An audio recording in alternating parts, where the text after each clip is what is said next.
Your host tonight is Ronald D. Mugwanya. I am a training and the partnerships executive at the Uganda Institute of Banking and Financial Services. You're almost welcome to our webinar today where we discuss becoming good at personal financial management. It's a special day, it's a special time, it's a special month within a very special period.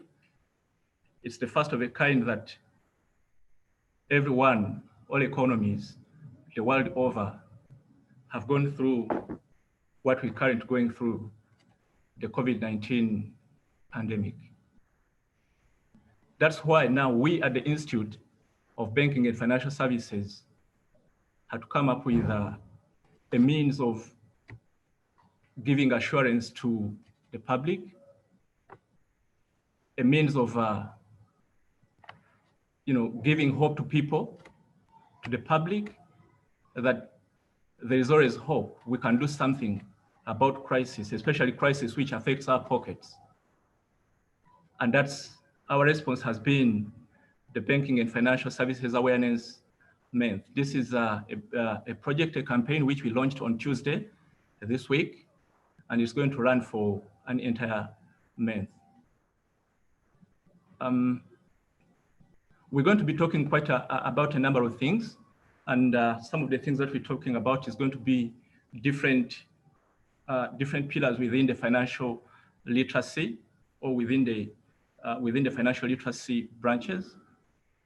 Yesterday we had, we set off with a webinar, and today is the second one within a line of webinars that we're going to run. We did discuss savings with Miranda Bagaine, the head of personal banking at DFCU. It was a very constructive session. We did learn a lot of things. How do you save, savings plans, savings goals, and trying to answer as many questions as possible from the different participants. Now tonight we're going to look at how do you become good at personal financial management. However, before we start off, I would love to mention that we're not doing this alone. We are at the Institute of Banking, and we work hand in hand with different stakeholders from within the industry, as well as from different agencies. I want to mention our partners in this. We have strategic partners, and I want to start by mentioning the Bank of Uganda. I will also mention the Financial Sector Deepening or Financial Sector Deepening Uganda. These are our strategic partners, and that the guys working so hard to make sure that they provide the resources to make sure that the webinars and the entire campaign runs smoothly. We've got platinum sponsors, and this is Bank of Africa Uganda. We are really glad for the support that Bank of Africa has provided for the success of this campaign. We've got other sponsors that we want to bring to the mention. We've got Equity Bank, KCB. We've got the Uganda Insurance Association. They are really supportive. EcoBank, Stanbic Bank Uganda, Pride Microfinance. We've got Finca Uganda, Bank of Baroda, Opportunity Bank, Bank of India Uganda, Black Bank Uganda, Housing Finance Bank, Yugford Microfinance Limited, Centenary Bank, and Summit Consulting. These are the people who are really putting in the effort to make sure that everything runs smoothly and as expected. Just make sure that we get the kind of awareness that we deserve. Being an introduction, I just want to start off with a very simple quote. This is from a very well-known author whose book we've probably read for most of us attending the webinar tonight.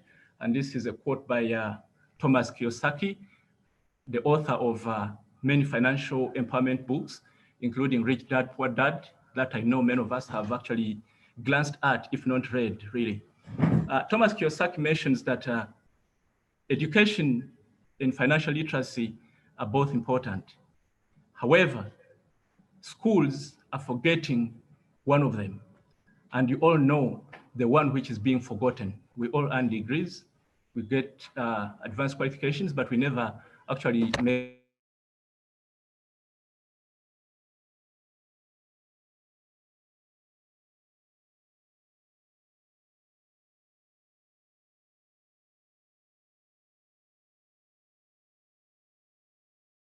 with us the topic of personal financial management.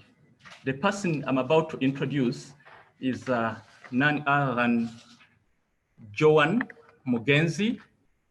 Now, briefly about Joan, she's the CEO of Imagine Me Africa Limited, a coaching and motivational training company whose vision is a world where every employee transitions or retires into a full productive life.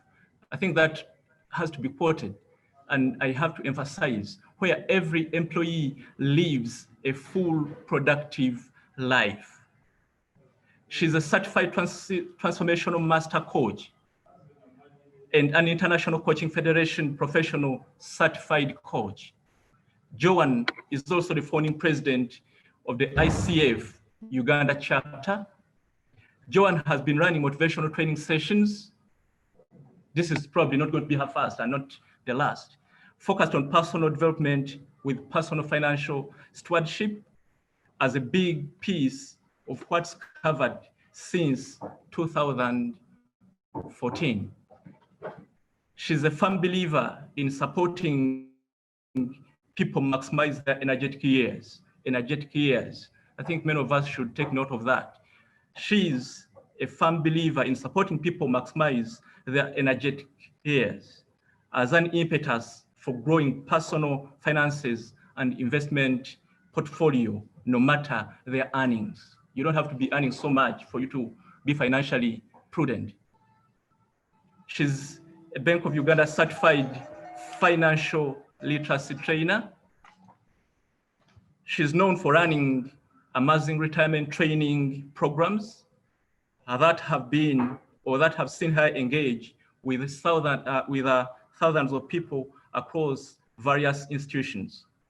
Some of the institutions that she's engaged with include Bank of Uganda, the Insurance Company of East Africa, NSSF, Parliament of Uganda, Inspectorate of Government, Stanbic Bank, the Institute of Certified Public Accountants, Uganda, the Uganda Bureau of Statistics, National Drug Authority, Uganda Revenue Authority, and several local and international non-governmental organizations.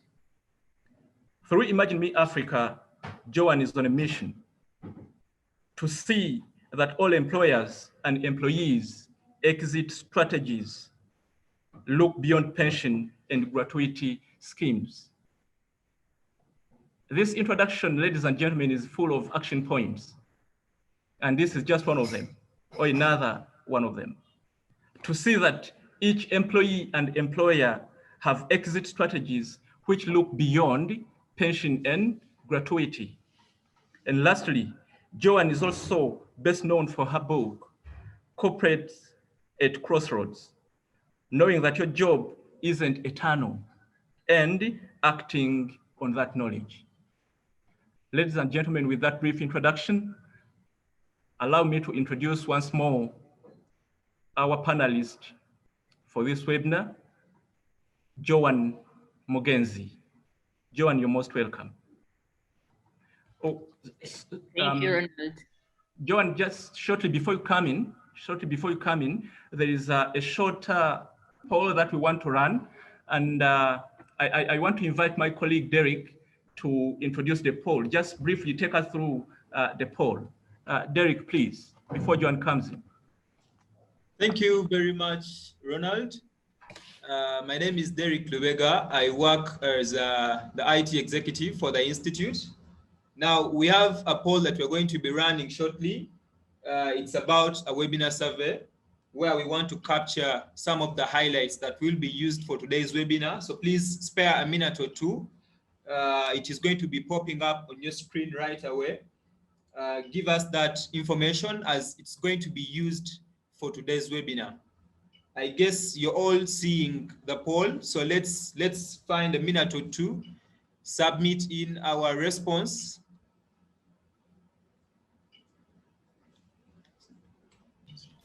Thank you, Derek. I hope, ladies and gentlemen, we have all heard Derek. Kindly help us and complete the survey. Just we want to gauge the level of personal financial readiness going forward. This should take us not more than a minute, really, because we really need John to come in and share with us what it is really to be good at personal financial management.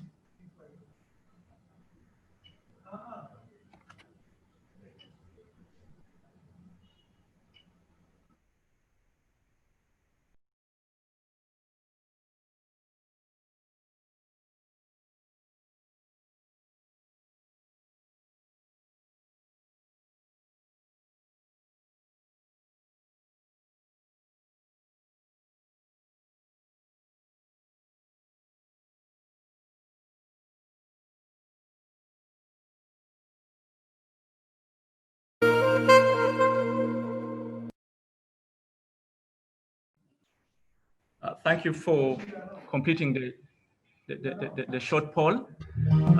We'll be having a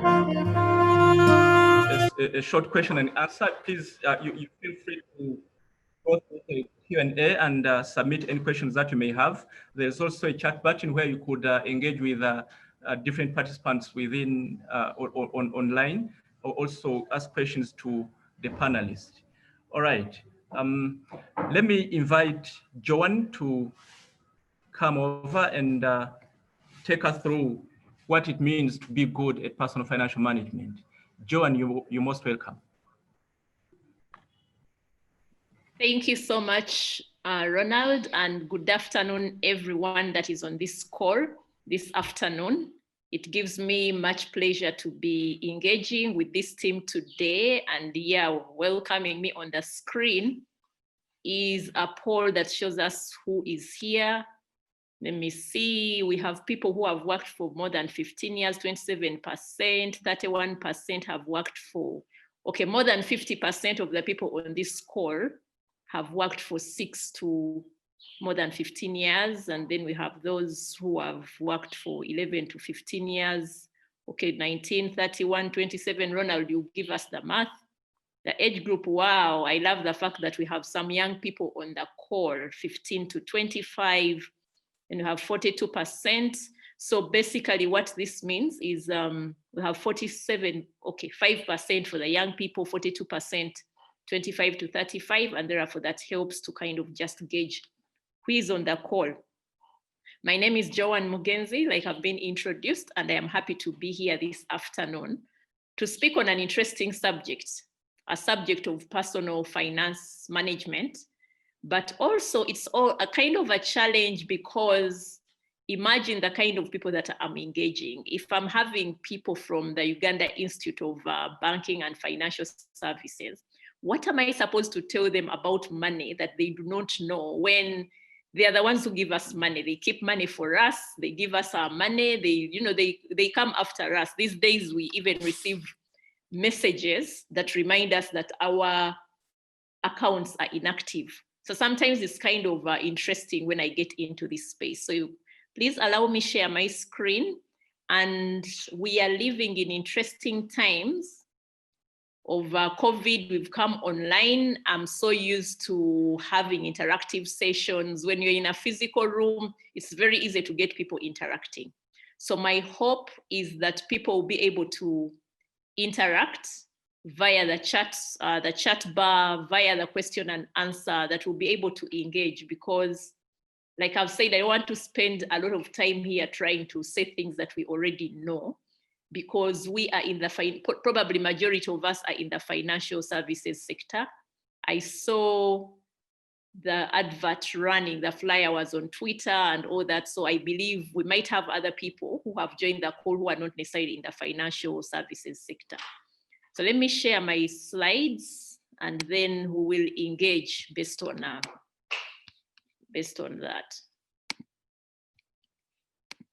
Okay.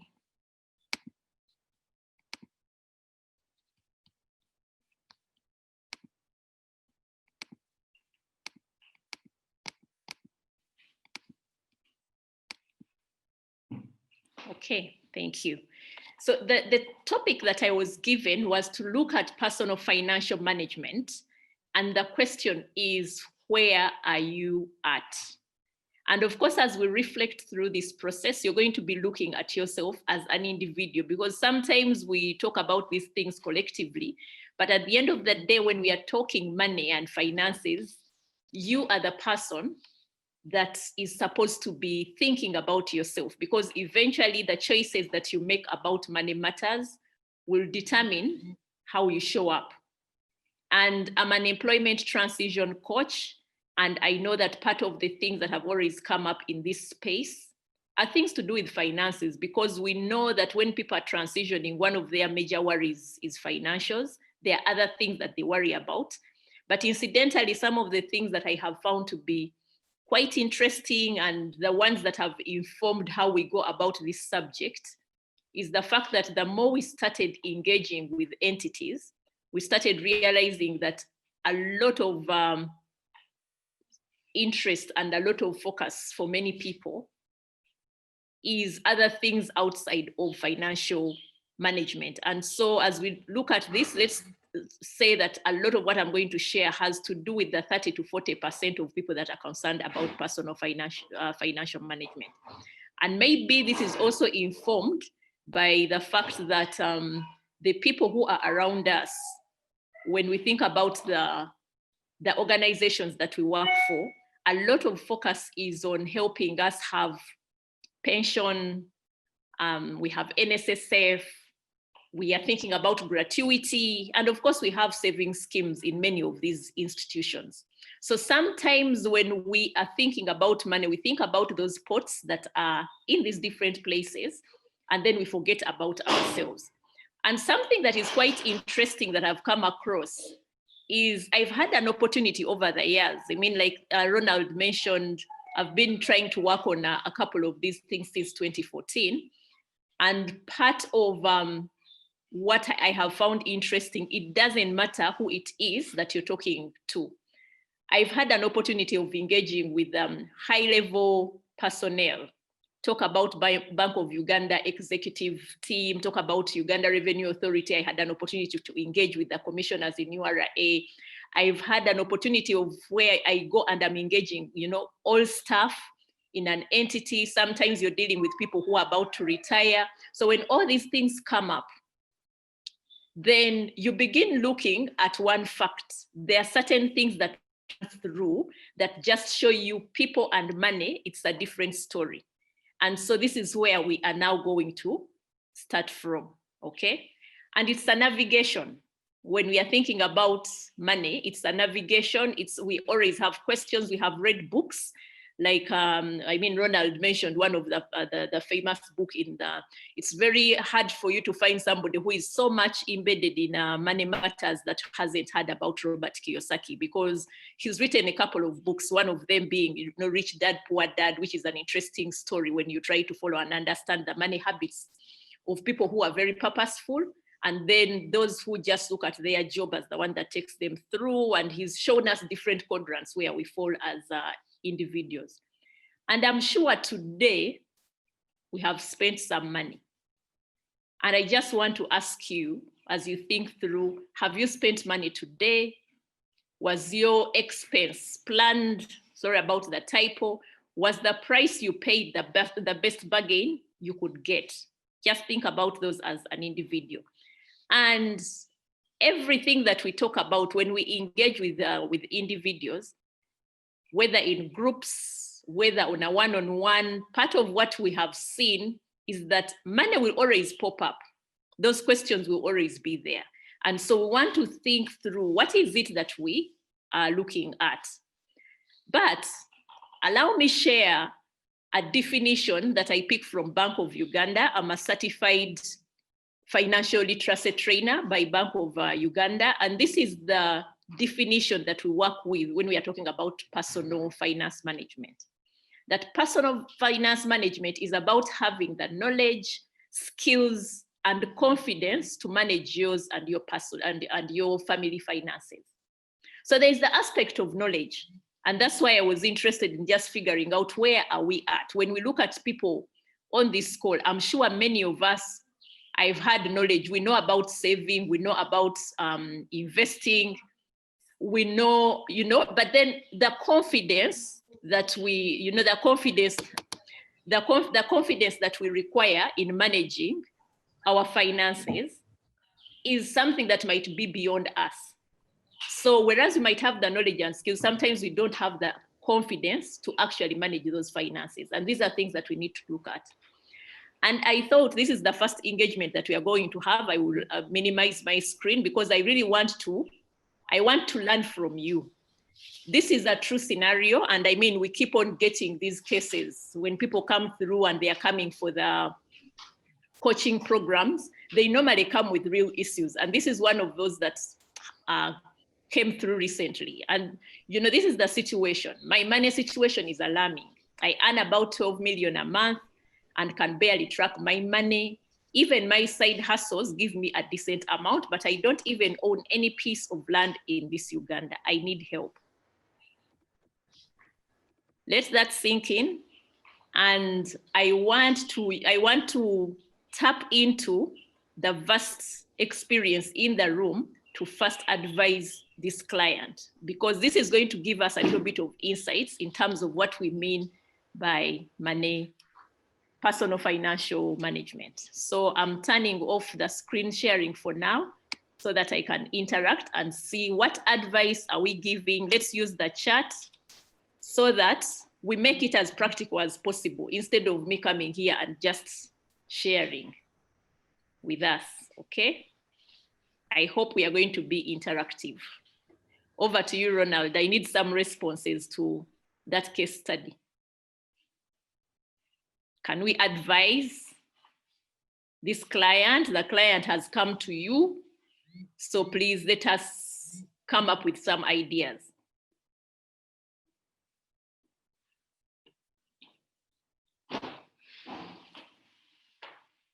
We have over 100 people on this call, so I'm sure we have very brilliant minds on this call.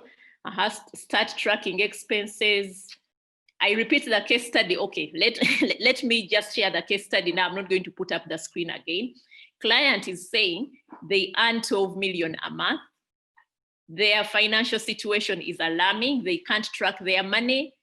They have nothing. They have nothing to their name, so to speak, in terms of property where they would say, okay, this is where I'm putting my money. So please give this client advice. So the first advice that is coming in is telling us that let the client start tracking their expenses. Okay, any other ideas of what we need to do? Yesterday we learned that one needs to come up with a spending plan. Okay, let me write out a few things. Spending plan, spending against personal budgets, routine analysis. Okay, spending plan, budgeting, spending plan, priorities, starting using budgets, track expenses. Okay, thank you very much for those ideas. So you see what happens is we actually know the things that we need to do. And many times I'm also very certain that we have all the head knowledge, but something somehow stands in the way that we don't do the things that we should be doing. So I'm going to share my screen again. Just to continue, because that's the story of my life and my environment, the things that we deal with. Okay. We've seen the advice that we have. Case study number 2 is also another typical client that we received and worked with them, okay? So this is an interaction between the client and facilitator. Okay, of course, this is extracted out of a conversation It's a lengthy conversation, but out of that conversation, then I'm just extracting part of the pieces out of that. The client mentions that their desire is to save at least 200,000 per month. And the facilitator asks, what is important about this figure that you are targeting?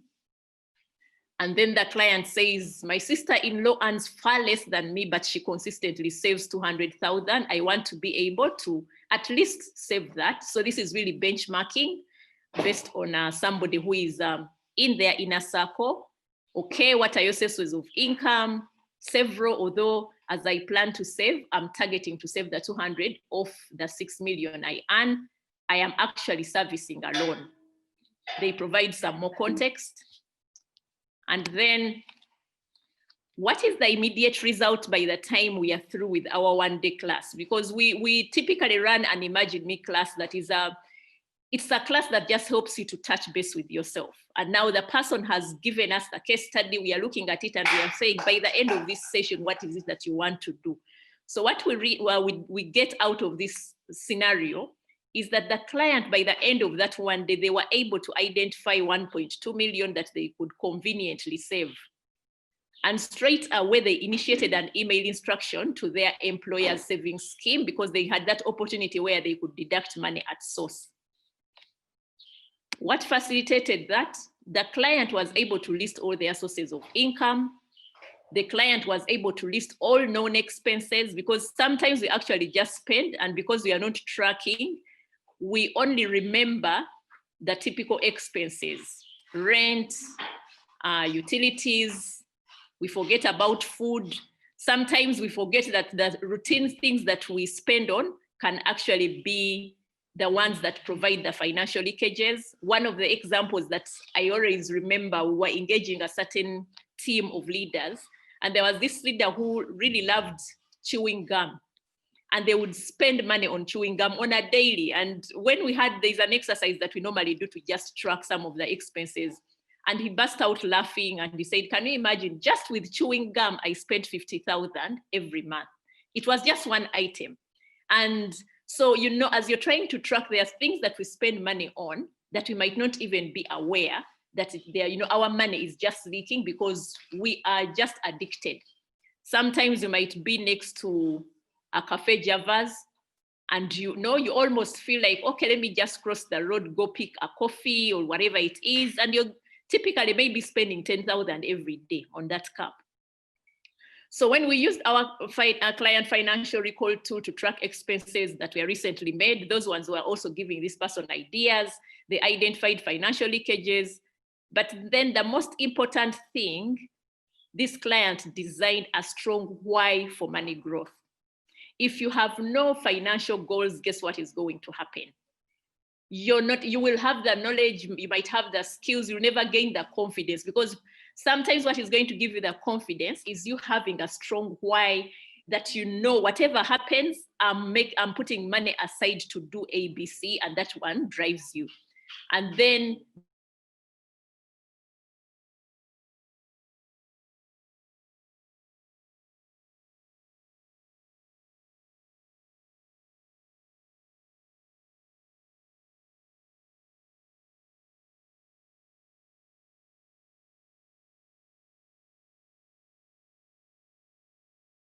about money. Oops, okay, looks like my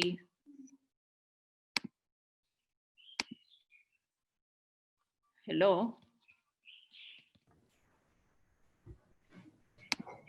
John, sorry, we can hear you. Sorry, it went off, so I was kind of confused in terms of what had happened here. So this person had knowledge about money, savings, investment. In fact, some of the sources of their income that we saw on the previous slide were coming from investments that they had made, okay? So what is the key lesson here? That knowing is not the same as doing.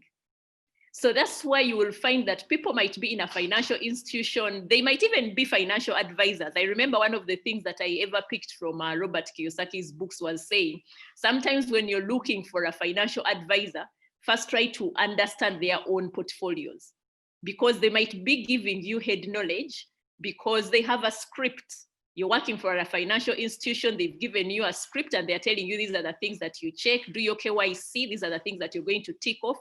But in actual sense, it doesn't add up in terms of what it is that they are telling you. I love this tool. So everywhere, if any of you is on this call and you have followed me around and you've listened to me, you will find that I do a lot of explanation using this tool. I love it because I personally designed it and I find it very easy to explain things that we are talking about. And what have we found in terms of the distress when people transition? Okay, the things that we have found that people transition, this tool just represents us from the time we are born to the time we actually pass on, so to speak. Some people don't want to talk about death, but we know that death is a fact of life. And sometimes we know that the major distress that people get comes as a result of death and there are no wills they've left behind, or I'm sure the suspense accounts we have in banks, people have left you with monies and all that, they've died and no family member has a clue that that person has left money behind, and then they leave behind distressed families. So I hope for those of us who are on this call, we will not contribute to those statistics. Please find people that you open up to. Don't hide money. You're working so hard and then unfortunately, you're crossing the road, a vehicle hits you, you're dead, and nobody knows about anything, the children you're leaving behind. Guess what happens to them? Because you had the knowledge about money, but probably your own fears stood in the way for you to do the things that you need to do. But what we are looking at here is that usually when people transition and they've not done enough about their preparation, they have a lot of financial insecurity, emotional distress, and unfulfilled lives. So this part here, when we are talking about personal finance management, it fits in this middle part where you need to do a lot of preparation to be able to understand what it is that you're going to work at. And what are we saying? If we know what the issues are, then maximize your energetic years, because this is when personal finance will help you the most. Understand the things that you want to work on and you want to work at. Define your financial goals so that you don't contribute to the statistics of distress. One of the things that I have had, research has been done, and we that when people don't actually prepare for retirement, they die within 3 months to 5 years, just because of emotional distress. They don't know what they need to wake up to, so they end up in that financial distress and the different things that confuse them, so they end up dying. NSSF has also told us that when people retire, majority of them, the time they are clocking 2 years post-retirement, they've wiped out their savings. It's actually bizarre when you listen to some of these stories. You spent 30 years working, that has helped you to save them, and then in 2 years, everything goes. Guess what? Because probably you had knowledge about money, they were saving on your behalf, even quarreling as they are money. Why are they keeping my money? And then you've never known the personal finances.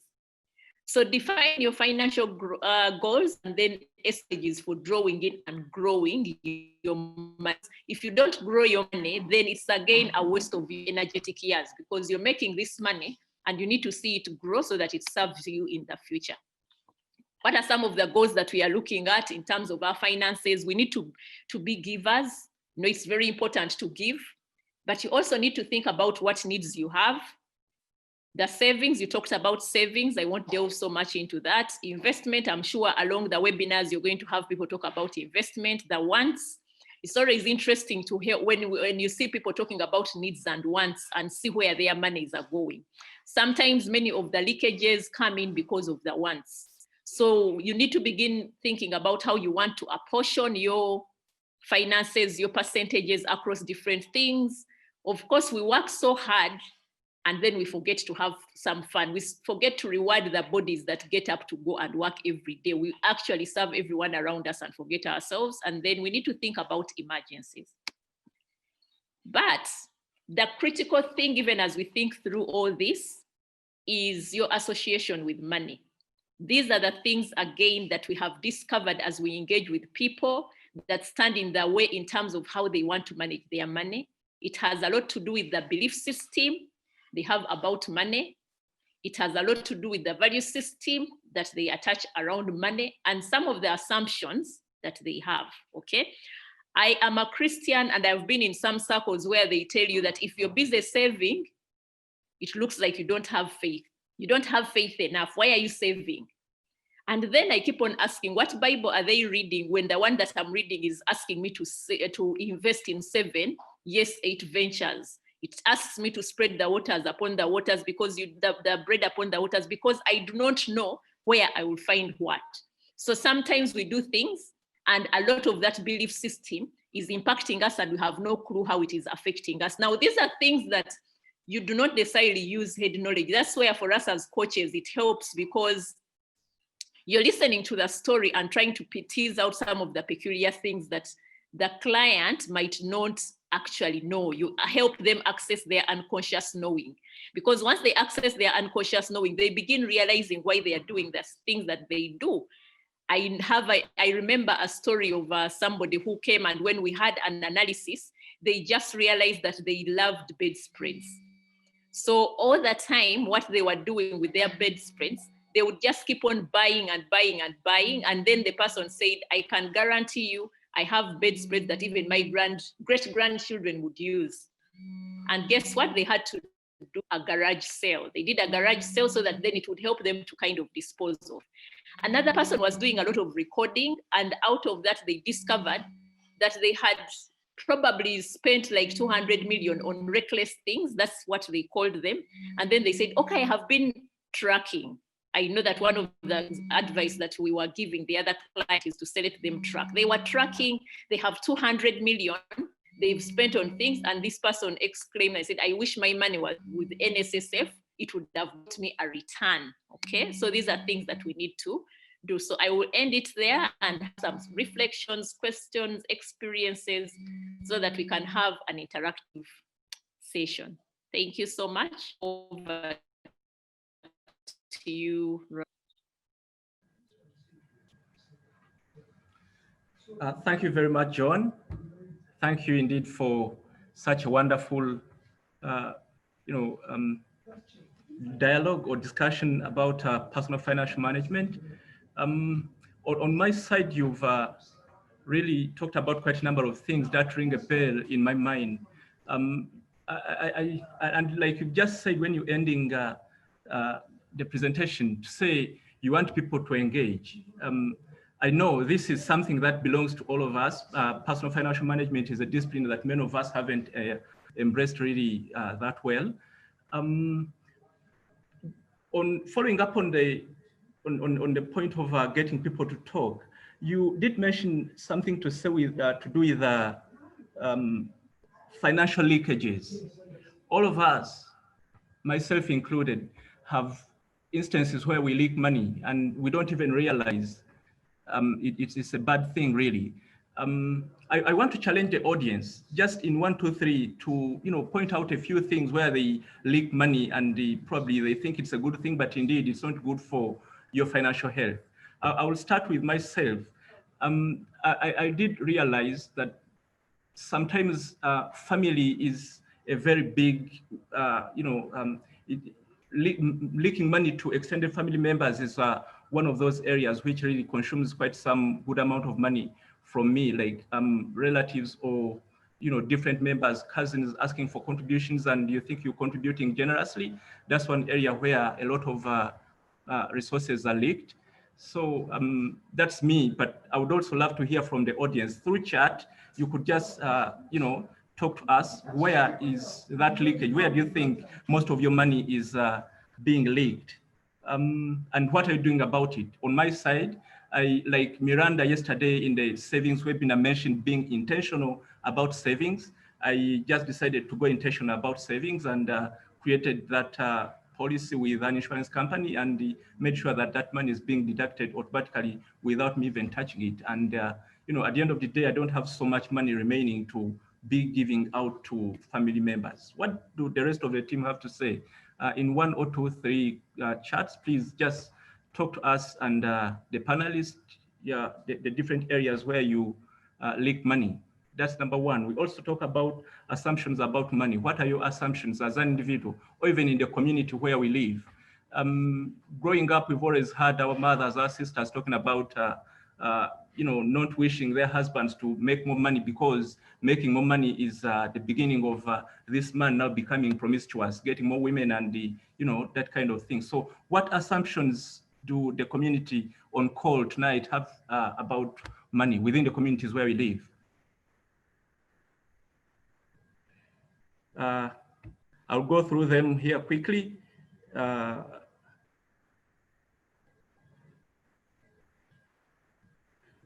Faith says money is consumed daily on living expenses and utilities. Stephen Ephraim says wedding contributions is another leakage, and I agree with you, Ephraim, like really big time.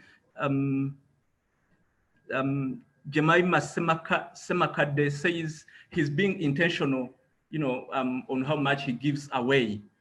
And Julie says buying data almost 10K every day. These are some of the financial leakages that are being identified by our guests on call. I will end it there and probably open up the Q&A. Joan, if that's okay. Is it okay? Can we go for the Q&A right now? That's fine. Like I said, it was interactive. Whether it's okay, we can go for a Q&A. We are learning from each other, yes. All right. I will end with Daniel Mungoni, who says that DSTV of 200K per month, that's really expensive, and Netflix, etc. Those are some of the leakages that are being identified by our guests on call. Now, ladies and gentlemen on call, we open for the Q&A. Please send in your questions and let Joan help us, go through them and help us understand those different issues around our personal financial management. Peter Odochi said leakage through unplanned online purposes. I don't know what those could be, but that's one thing that's coming through from Peter Odeke. Shows every week in the name of fashion. Those are some of the issues that are being raised. Q&A time right now. Do we have any questions coming in from our participants on call? Okay, I see that has come in. Yes, anonymous attendee. How can one control or avoid contributions to weddings? Joan? We had a hello? Can you hear me? Yeah, we can hear you, Joan. Okay, sorry for that. I dropped off at some point. Yeah,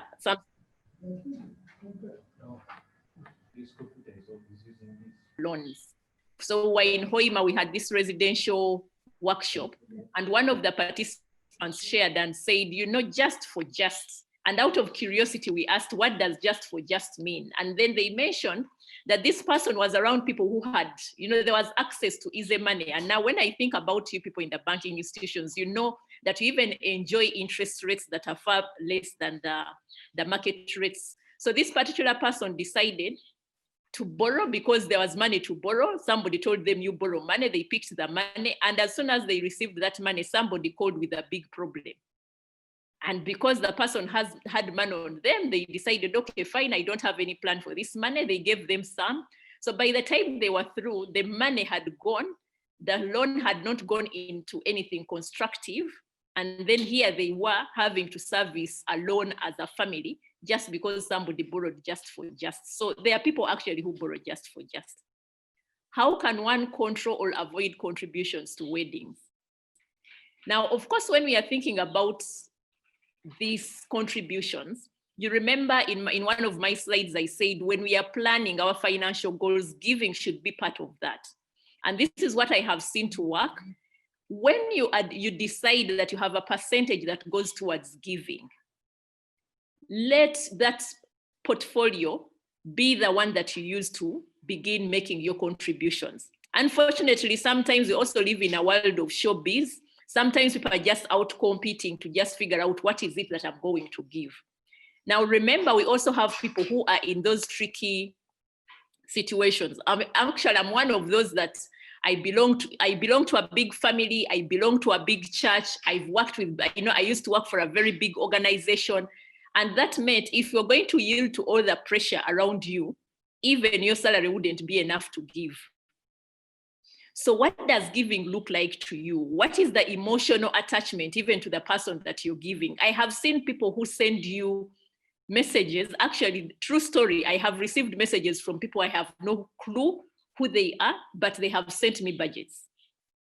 So what does that mean? So sometimes you're just part of the lists, random lists that are going around. And so are you going to yield to the random list? There are people who definitely, this one I must contribute. One of the things that I've personally decided in family, I tell people a wedding is not an emergency. So you cannot come to me and tell me next Saturday is my wedding, give me a contribution. So if you value me enough that you feel I need to contribute to your wedding, give me advance notice when you're beginning to think about your processes. But we yield to the pressure. People come in and they're telling you in the next 2 weeks, I have a wedding, and then everybody, the lists are passing around. So you need to get to a point of telling yourself, what is in my giving budget? If it's not there, if you're going to borrow, then no. When you're borrowing, how are you going to pay back whatever it is that you're borrowing? Then impulse buying is one of the causes of leakages. What would you advise for a person who is a habitual spender on impulse? Emmanuel, stop it. You reminded me of a comedy that just talks about stopping it. Stop it. That's why, sometimes you need to have really hard conversations with yourself, which you might not be able to actually have. What is the source of the impulse buying? Because until you understand the source, where this is coming from, you might not actually address it. Because for some people, it is the emotional distress. I've listened to a story where somebody is trying to hit back at people who really thought that they wouldn't amount to anything.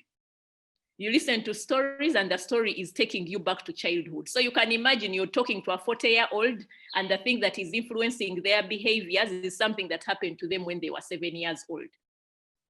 They remember, they recall their list how they were crossing out things, and they decide that, moving forward, whatever I want, I will buy. Now, whether I'm going to use it or not, I'm going to buy.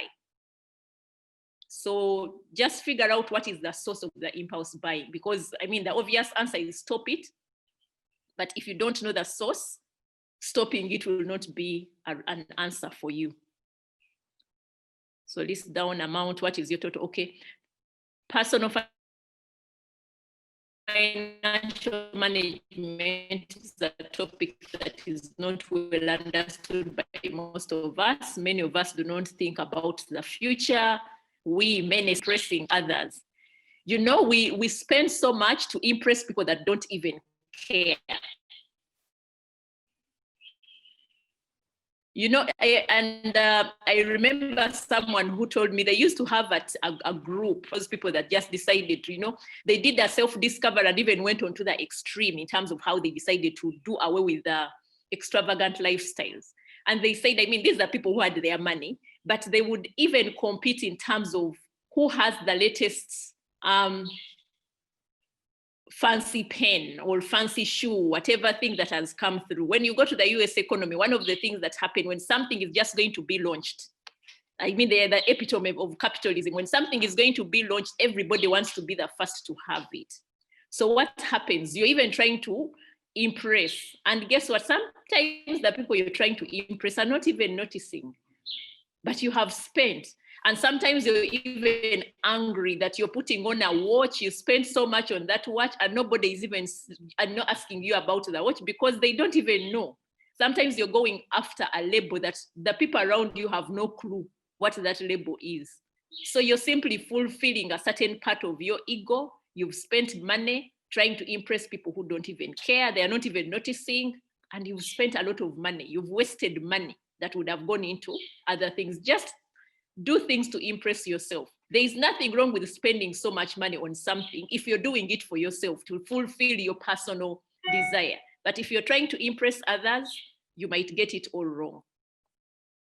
So ruthless financial management controls to avoid spending a lot now and think more about the future. I think somebody here did mention something about intentionality. That whatever they do, they are very intentional. For me, when I think about personal finance, as I think about it as a journey, and that intentionality means you need to sit and ask yourself, what are your goals? What are the things that you want to do for the future? I'll tell you, for example, when I made that decision, I worked for the media at some point in New Vision, then crossed over into World Vision. And while there, I just felt I wanted to be in the motivational space. I wanted to support people to be their best versions, because I knew myself as an encourager, but I also knew that if I'm going to be my best version, I better invest in myself. So I spent quite a bit of money trying to invest in myself and get to that point of understanding, how do I support people? That journey has never even stopped, because even when you hear that I'm an ICF professional certified coach, it has taken money to get into that space. Some of you work in organizations that pay for your education, and kudos to that. But what is it that you feel within you is something that you want to contribute? It might not even be aligned to your strategy, and that means no employer is going to give you that money to go and pay. But when I was investing, I was very calculative in terms of the things that I invested in. One of the things that I invested in was to go for Jack Canfield's training. I'm a certified Jack Canfield Success Principles trainer. And I spent about $8,000 at the time in 2015. It was like wiping out my savings and all that. But within me, I was convinced that this is something that I needed to do. Looking back, did I make the best decision? Yes. If I was to do it again today, I would do it, because since then I was freed, and that's how I've ended up paying for my classes for coaching, because I realized that this business of supporting people is not a matter of you saying I have experience. These are deep stuff, because you're trying to get to the core of an individual. You cannot afford to gamble around with somebody's life because you think your experience is going to work for them. Your experience is unique to you because your scenarios are different. That's why one of the things that I've actually come to realize is personal finance is a very deeply emotional subject. And until you deal with the emotions, you end up in that cycle. That's why the case study that I started with, even before I understand the details of the story, you realize that yes, sometimes some of us are trying to say, if only I could get a paycheck that this is this much. But it doesn't matter what kind of money you put, you're pulling to yourself. Because like I've said, I've had an opportunity of engaging with people across the spectrum, from commissioners to the executives of a Bank of Uganda, to the people who probably are at the lower rank of the ladders when you're starting. Because when we are all getting into organizations, we know that the bottom is wide. It's a pyramid. It's a pyramid. At the bottom, we have so many people, and the expectation is that as you go up the ladder, then you're going to earn some more, you're going to earn some more. Look, if you can't manage the small monies that you have, it doesn't matter whether you're going to get a 10 million check, a 20 million check, a 30 million check. That person has not changed. The monies are changing, but the person has not changed. Okay. Yeah. Thank you so much, Joan, for. Back to you, Ronald. I really love the passion with which you talk about these things, and it just makes me feel like I should do something, or I should have done something like as soon as yesterday about my personal finances. Thank you so much. I hope everyone is actually taking note of that. I've noted just two things that have stood out for me, and that I really never thought they were a good part of personal financial management. And one of them is giving is actually a part of good personal financial management practice. I hope everyone is taking note of that, as well as sometimes buying brands that, for the sake of just impressing people, and these people don't even care about the kind of brands that we wear. You talk about a Lacoste, a Levi's, and people have never even heard about it, and you think it is really cool and it gives you mileage. Thank you for pointing that out. Joan, I've got a couple of questions here that I think we could, have for the purposes of our discussion. And I'm going to ask three of them at a time, and we can take it from there. Number one is, personal financial management is actually incomplete without talking about debt. How much debt is actually too much? At what point does someone become highly indebted? The second one is, this is a question about remuneration within the organizations where we work. Inadequate remuneration is among the top causes of employee turnover, just like we all know. And the excuse for that is they're not paying me enough, or the money is not enough, or that kind of thing. What's an acceptable rate of return on intellectual capital investment? Because people take the excuse to say, I've got my degree, I've got so much qualifications, I can't be earning so much. Is it just a question of, it's a culture that people have to move, or is it really true that they're not earning enough, that's why they can't fulfill their different personal or financial goals? Then the lastly is, what's the best way to protect money against inflation, taxation, theft, and scams? We'll start with those three, John. Over to you. Thank you very much. The last question needs experts from you guys in the financial services sector. But one of the quick things that I will say, if you're going to, scams at least have they have a pattern. They come in schemes that are too good to be true. And so if you're trying to put your money in a scheme that is too good to be true, you're likely to kind of lose that money. But just going back to the things that you're talking about, remuneration. I will say what one of my HR directors back in the day told us. If you've come to an organization so that you can be rich, and I was working in an NGO setting, they said, then you're in the wrong place. Nobody will ever pay you enough. And guess what? Because we are always yearning. We are always yearning for something. And for me, that is part of the reason I love coaching, because I've come to that point where I realize that the thing that gives us the most fulfillment is finding our purpose in life. That once you discover purpose, first of all, there is no amount of money that will ever be enough for your purpose, so to speak. And then it is something that even if you are asked to offer a free it with a lot of joy, because it's coming from the inner you. You're not working for something just for a living. So in terms of remuneration, when we say people will jump from job to job, is because we are always on a search. Actually, if you're overly contented, then probably there's something that is wrong with you, because we are always on a search. We are always on a quest. I will tell you, for example, even when I joined coaching, then I realized there is no end to it, because I became a certified coach. Then I realized that, oh, by the way, in the coaching circles, there are levels. We have an associate certified coach, then we will have a coach, and visualization that I have about me and the contribution that I want to make in the coaching space. Then I realized I have to spend some more to invest in myself so that I can get to the table where these conversations are happening. So you see, that is going to almost be a continuous journey.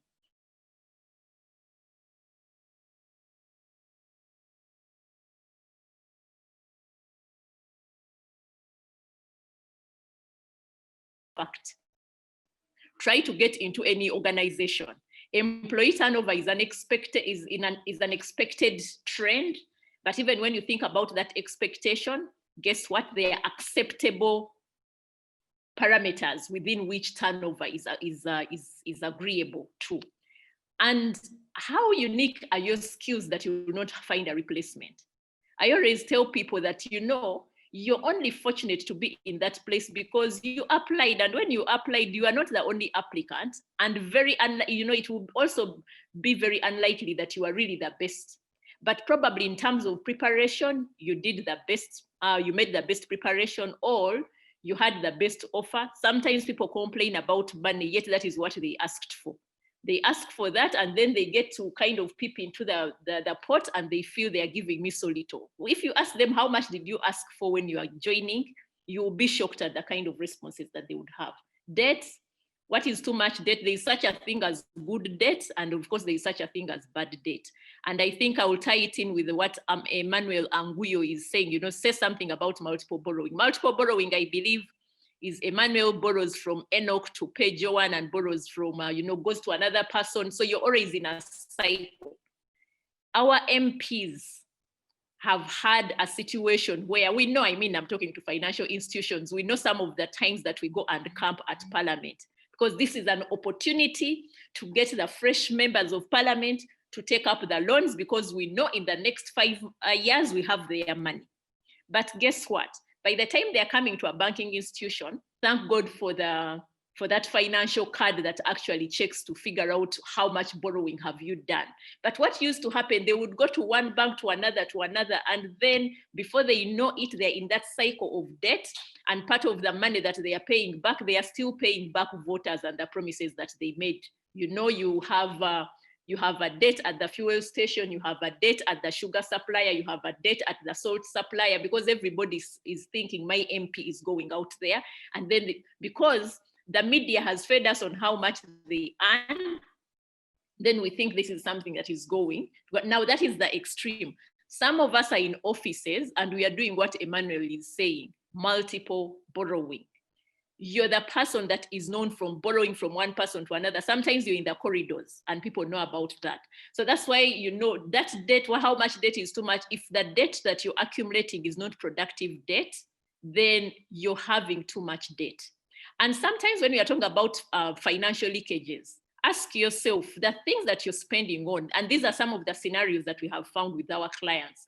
Sometimes because you feel my peers are taking their children to this school, you also decide, let me go to that school. And clearly from your sources of income, you cannot afford. Sometimes the people you're really benchmarking yourself against, the organizations that are even paying the fees. So what happens? You're in trouble, okay?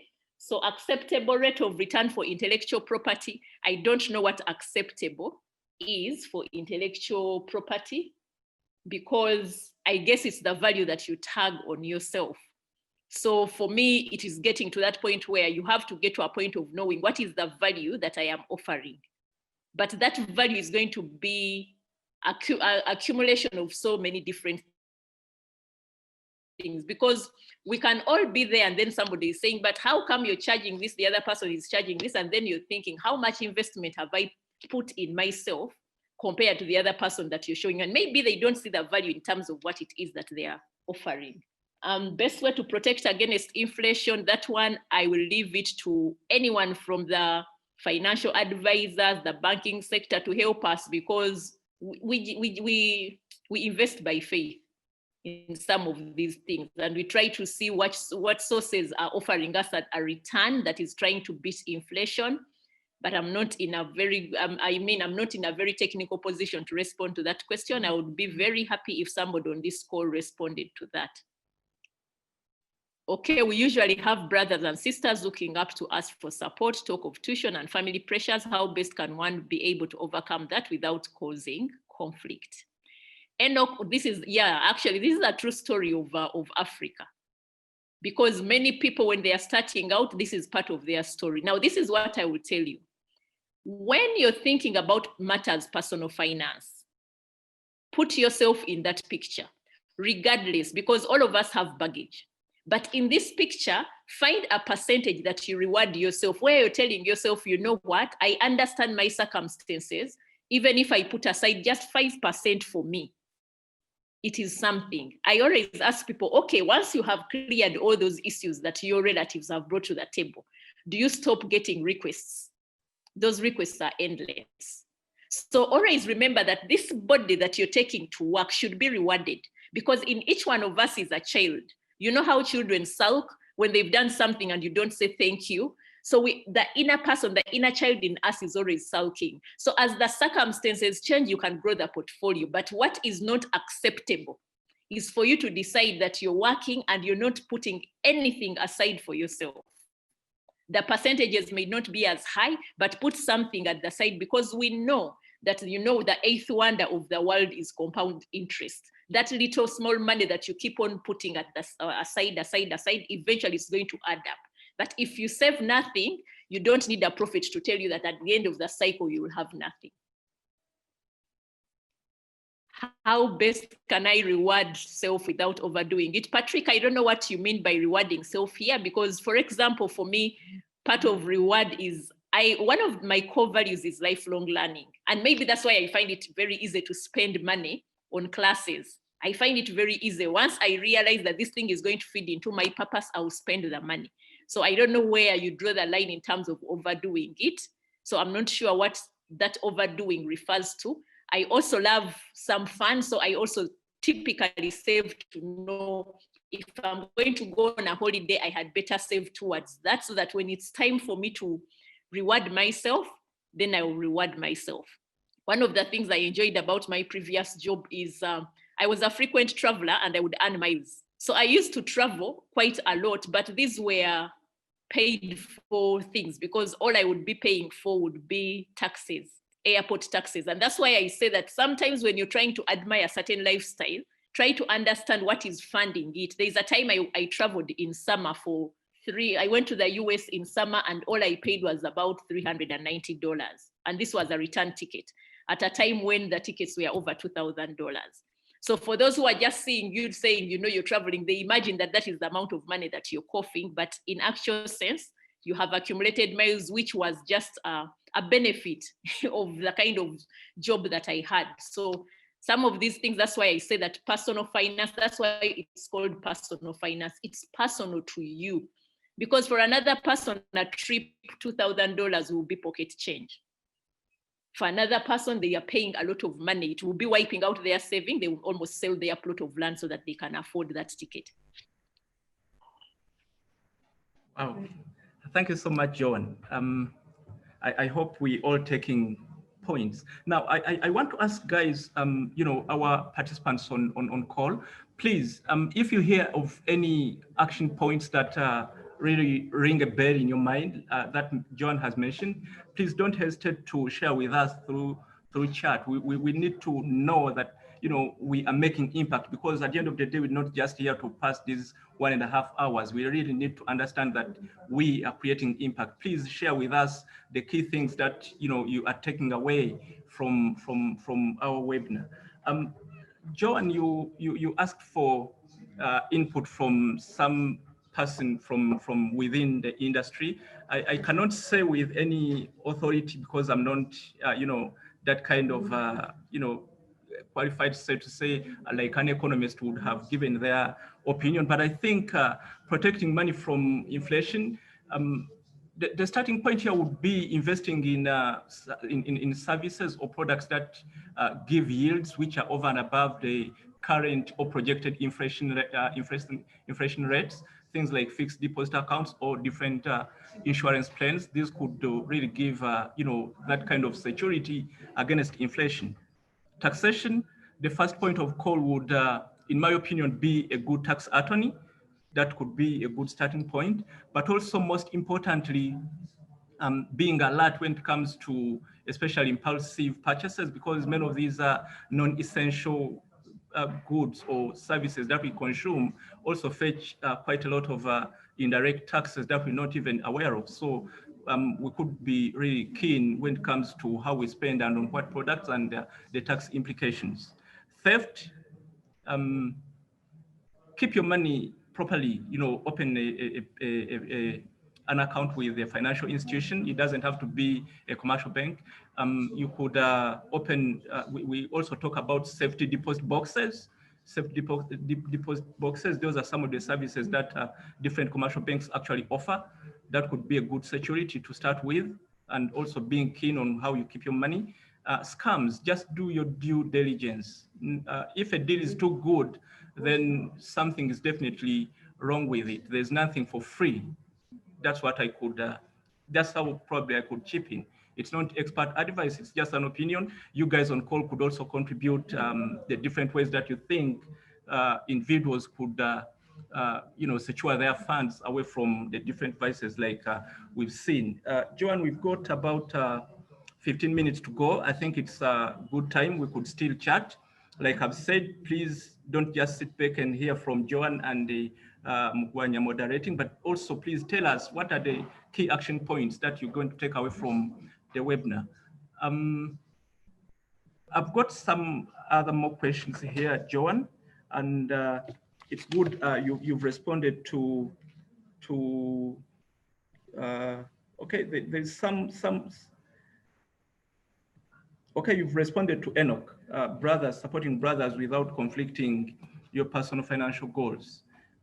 But let me also come in here to say, we always set savings goals. And you find that many of these goals, when we start, for example, there's quite a lot of excitement in the beginning of the year, people setting New Year's resolutions.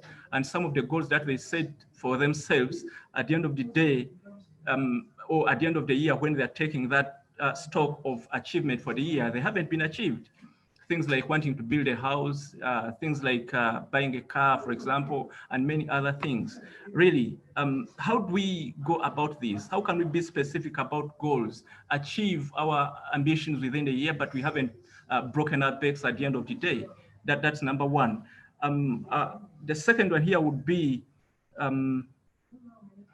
in today's world of materialism and deceitful advertisement, what's the best way to train children on financial discipline? Because we are increasingly being told that financial literacy doesn't have to start when you are a graduate, it doesn't have to start when you are already working. It starts at as early an age as possible.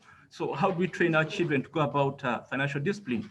Then the third one, budgeting is a popular activity with the personal financial management, yet very stressful. It's a very stressful exercise. I know that for sure from personal experience. Are there any fun ways, Joan, budgeting can be done, especially when other family members are involved? You've got a wife, you've got children, and you're doing budgeting. How can we do this in a fun way?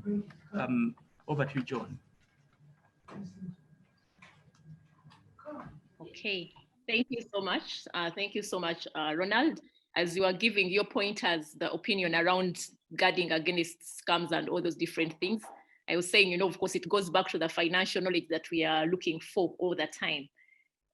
Incidentally, you're talking about resolutions, and I'm one person who actually believes in starting the year and starting it with a sober mind. In fact, we've been running an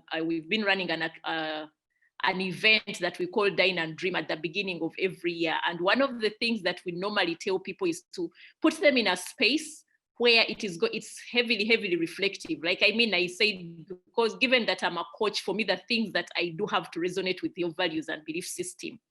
Because if you're going to just set up your goals for the sake of putting them aside without understanding the attachment that is embedded in them, then you're not going to actually achieve them. Because we normally say, find those things that are kind of you're deeply connected to, because if you're not deeply connected to them, then there's nothing much that you're going to do that is going to change the status quo. You're simply doing it because Patrick, Charlotte, Caroline are doing it. Then you say, okay, even me, Ronald, let me do it. You have to believe in the things that you're putting down, and then that will kind of pull your energies into something that you're interested in because you actually believe it. I remember there are times when people will talk about money, and some of the amounts they will be talking about, I would think, is this person in their rightful mind? But then eventually I realized that the more my mind started believing certain amounts of money, then they ceased being an issue. So resolutions, there's nothing wrong with resolutions. It's just that, are you doing it as, you know, it's the season, let me do it, or do you actually believe in the exercise? Because there's such a thing that is called law of attraction. And you will get attracted to the things that your family believe in, those things that are deeply rooted in your unconscious knowing that you need to access. Children, financial discipline, of course, we know there are famous things that people say, oh no, you see, I did not get this when I was young. So you begin yielding to all the demands that the children have. Okay, so when you begin yielding to all those demands, then you're going to be in trouble. At this point, you know, that I have a 7-year-old around, and one of the things that we are trying to understand is, do they even understand the value of money? So sometimes for their saving box, what we are looking at is, okay, fine, let me understand, because we are learning, first of all, we are learning math and trying to understand what is involved in math. So sometimes there is money and you're saying, okay, you count. If you get the sums right, then you're going to get that money. If they don't get it right, they feel, okay, now I've failed this division. And you're saying, you see, that is what you mentioned, that is all that you can achieve. But we need to begin understanding that money is a reward for work done. And so we need to put children in the cycle where they realize that they need to earn some money. And I'm not talking about you rewarding things that they obviously should be doing. You can't begin paying a child for cleaning, you know, for cleaning up after themselves, because, you know, you clean your bedroom and then I'm going to reward you and you give them money. Then you're sending the wrong signals. It has to be things that, you know, yes, maybe I would take the car somewhere to a washing bay, I would have spent money anyway. And then you start on that journey. Get them into a session of negotiating. I mean, I've met adults who can't negotiate. That's why I said, what are your beliefs? What is your value system around money? They can't actually negotiate because they feel, how do I even begin discussing money? Because as far as they are concerned, discussing money is a taboo. So in terms of children, begin throwing in little habits. Of course, these are things that we are talking about when we say, for example, saving is the basic of them all. Let the children know that when I receive money, I'm not going to consume all of it. For me as a Christian, I believe in tithing. So if I'm going to give a child money, I have to teach them the value of tithing, and I'll be able to say, okay, 10% is for God. So if they've received 1,000, they know 10% is 100 shillings, it's going to go to God. Then you say, so what are you going to do with this money? Sometimes you realize that the demands are too many and they're just being wasteful. So you say, okay, fine, what are the things that you're looking for? Write your shopping list, put the monies aside, and then we say, okay, fine, you're going to work and then accumulate that money so that you're able to buy those items that you need. Budgeting can be very stressful. I need to actually make a revelation here. I'm not very good with budgeting. I actually don't sit down and begin budgeting. But guess what you need to do? You need to go through some painful cycle for at least 3 months to just try and track your money on a daily basis to get a very good sense of what takes your money. Like the thing I said, eliminate that, you know your needs, begin looking at the wants, where is the bulk of the money going, so that you're sure in terms of utilities, this is how much we spend on it, on power, this is how much we spend on water, this is how much we spend on food. You get a general sense. So I think for me, when we are talking about budgeting, it might be in the literal sense, the way organizations do it, but it might also be in a sense of what serves your family best, so that you know, I'm not spending on an item just because I have money to spend. Within you, you would know, if I'm buying a kilo of sugar, it will take my family this long. Or maybe for a week, I need 5 kilograms of sugar to take care of my family. Then at the back of your mind, you know it. So somebody will not come in the middle of the month to tell you, in the middle of the week to tell you we've finished 5 kilos of sugar. Then you say, probably you're going to take tea that doesn't have sugar. And then somebody realizes that, oh, by the way, it's not that every time you go to ask for money, the money is there. Because you're teaching people a discipline. If you're teaching them to be wasteful, they will be wasteful. And these are some of the wasteful people we find in organizations, because they bring the habits. We can never detach ourselves from our habits. They keep on popping up in different ways. They keep on popping up in different ways. So budgeting, making it a fun activity, of course, get everybody involved. Think about what are the things that we need. If you're going to strike things off the list, let everyone contribute to striking off with their reasons, because you're also giving them an opportunity to reason. So the fun activity for me would be around more of the conversation that happens when you've drawn that shopping list, because in any case, ask each one of them to draw up their list. Then they draw, then you put it together, and in the end, you can also be able to say, you know what, you've written all these lists. We have 200,000 here for shopping. Let us add up the things that you have. The things that you have written cost 700,000. So can we get things to fit within 200,000? Then they're going to learn how to negotiate and come up with a final list that would serve you. That would be my 2 cents for that.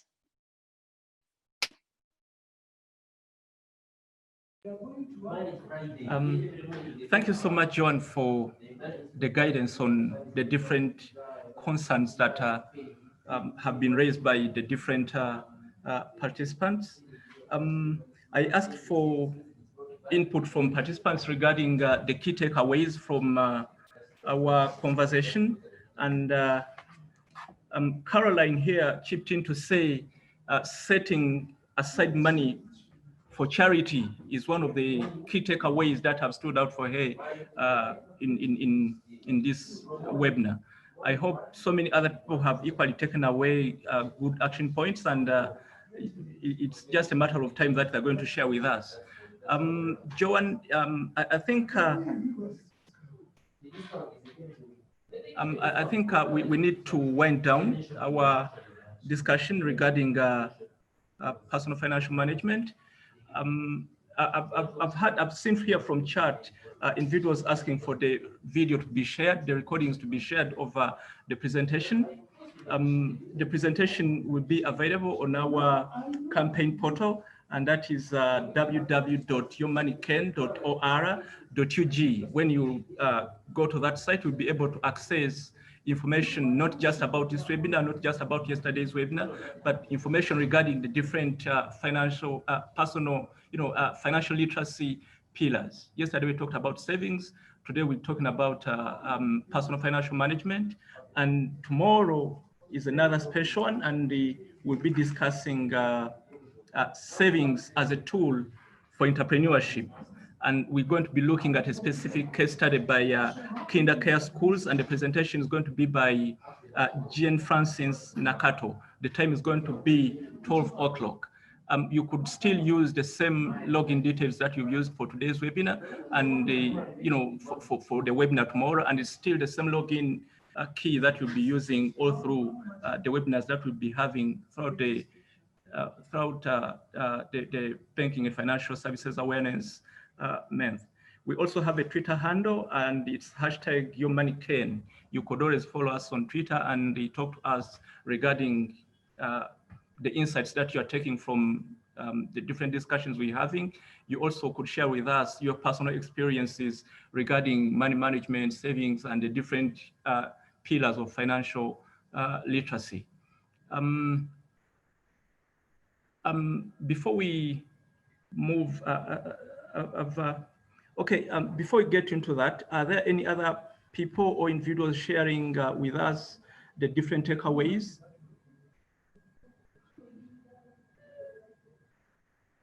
Someone is saying they are taking note.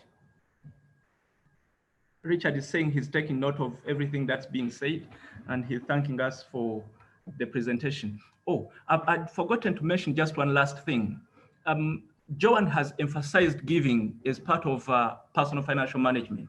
And in giving, I don't want to perceive of giving as just being a monetary aspect, but we could also give knowledge, we could give ideas, we could give information. As an act of charity or giving for this, following from this particular webinar as a key action point and a takeaway, I would love to encourage each one of us on call to at least share the information or spread the message regarding our webinars, spread the message about our Awareness Month portal, spread the message about our hashtag, and please, let's get so many people coming on board and sharing within the expertise and experiences of our different panelists who are really high profile people with experience and so much exposure in the field of personal financial management. Joanne, before I close, do you want to chip in and say something before I could say my last words, really? Thank you, Ronald. Mine is just to say thank you for giving me the opportunity to engage, and also a thank you note to all the people that have kept the chat busy. I normally say that in any seminar, any webinar, any learning that you have, just pick one or two things that resonate with you. Because we already say so many things, just find where you are at, and then just decide that one or two things so that you can be able to say you did not waste your time. I usually don't want to attend things where I'm sure by the time I leave, I have no action point for myself. So what is that one or two things that you're going to do as a result of this? And that will be your gift to me, that you are able to apply one or two things that you picked out of this webinar. So thank you so much. Back to you, Ronald. And thank you so much. Thank you so much, Joanne. You've challenged us to actually take down key action points and make sure that we follow through the action points. I want to just challenge the team, or the participants that have attended our webinar tonight. We've got a Twitter handle, which is #YourMoneyCan. Please go there and share with us the key action points. I mean, the key learnings that you have taken away from the webinar. That's just a way of, communicating to us and letting us know that we are actually talking to people who are willing, who are passionate, who wish that they could actually be in a much better financial position that they are in today. We've been quite a big number of people online, and it would be really good to see that at least 50% or even 100% of all the participants could, engage with us on Twitter to share with us the learnings that they've taken away from webinar.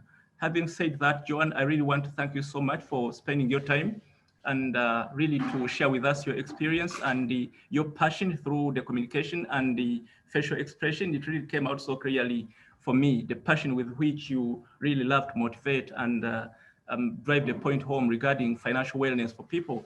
That's something which we really appreciate personally as an individual, but I think as a community here at the Institute of Banking and Financial Services. Thank you so much, Joan, and have a blessed day. Thank you. And thank you everyone for attending. Thank you. Have a great evening. Your money can help you achieve your dreams only when you save every time you earn. Learn how to keep part of your income to help you, your family and business manage through emergencies like COVID-19 at the Banking and Financial Services Awareness Month. Meet the financial experts. Learn how to deal with financial hardships like those caused by COVID-19, how to prepare for similar emergencies in the future, how to create an emergency account, and how to save to achieve your dreams. Be money smart. Be part of the Banking and Financial Services Awareness Month. Visit www.yourmoneycan.or.ug. Brought to you by the Uganda Institute of Banking and Financial Services, UIBFS.